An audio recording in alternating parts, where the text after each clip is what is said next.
Assalamualaikum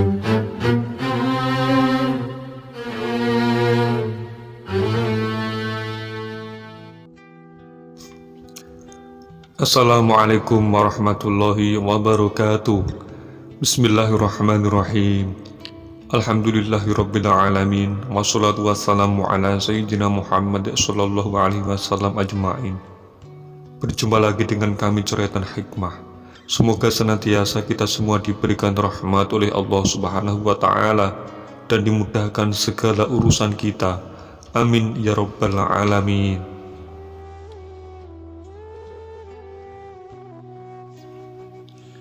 Sayyidina Umar bin Khattab radhiyallahu anhu adalah salah satu dari tokoh Khulafaur Rasyidin yang mempunyai gelar Al-Faruq, yaitu pembeda yang hak dan yang batil.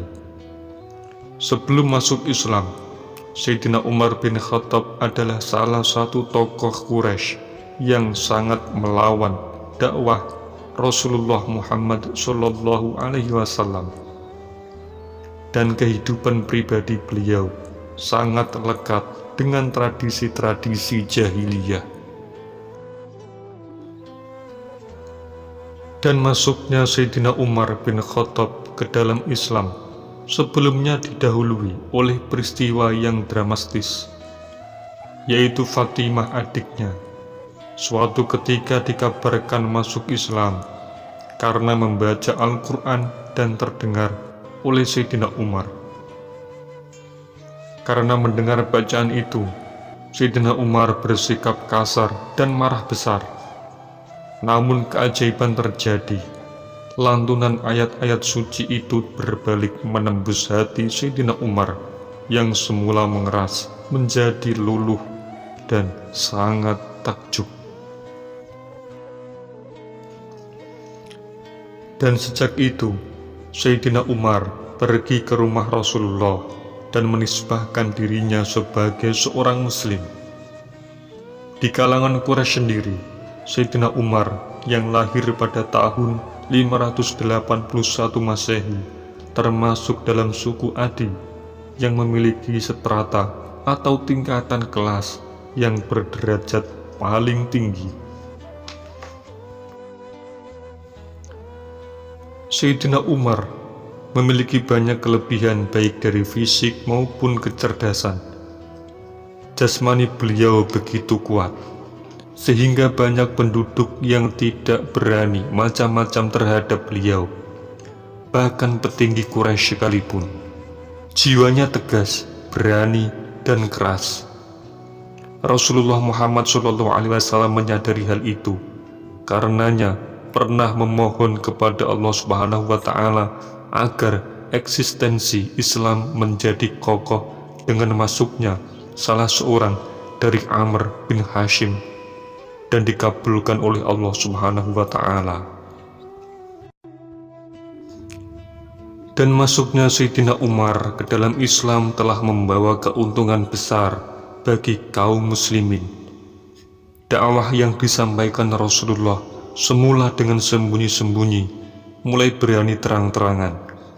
Umat Islam yang semula takut melakukan aktivitas ibadah, mulai merasa terlindungi.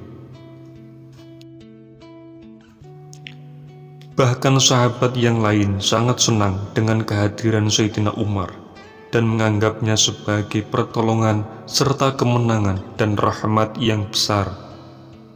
Sayyidina Umar telah menjadi bagian penting dalam perjuangan menyebarkan kalimat tauhid.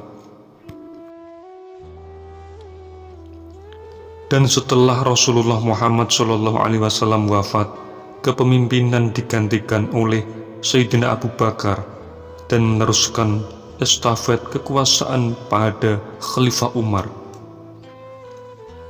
Kepemimpinan Sayyidina Umar yang tegas, sederhana, dan berwibawa telah menjadikan Sayyidina Umar dicintai rakyatnya sekaligus semakin dimusuhi oleh lawan-lawannya.